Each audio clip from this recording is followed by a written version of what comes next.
जय हिंद साथियों, hit machine trending star Khesari Lal Yadav का इसी गाने को लगाया जा रहा है कि खेसारी लाल यादव चोरी करके गा दिए हैं।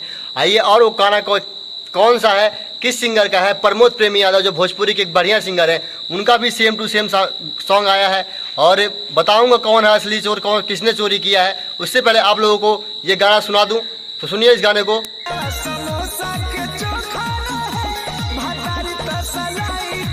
तो जी हाँ साथियों, इसी गाने को लेकर भोजपुरी में काफ़ी विवाद मच गया है। अब आप लोग जान चुके होंगे कौन सा गाना है, आखिर क्यों विवाद मच रहा है।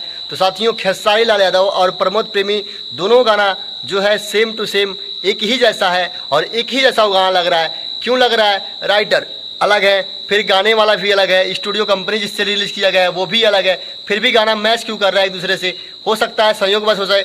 चोरी कौन किया है कन्फर्म अभी इतना नहीं कह सकते हैं, लेकिन कभी ना कभी मालूम होगा कि एक्चुअली गाना कौन सा है। तो साथियों, उससे पहले आप लोगों से छोटा सा रिक्वेस्ट, अगर आप चैनल पे पहली बार आए हैं और अभी तक सब्सक्राइब नहीं किए हैं तो नीचे दिए गए लाल बटन को दबाकर चैनल को सब्सक्राइब करें भोजपुरी का तरोताज़ा खबर सबसे पहले सुनने के लिए। जय हिंद, वंदे मातरम। फिर मिलेंगे नेक्स्ट वीडियो में। कमेंट बॉक्स में बताइए कौन गाना ओरिजिनल है और फिर कौन सा उसका कॉपी किया गया। जय हिंद, वंदे मातरम। फिर मिलेंगे नेक्स्ट वीडियो में।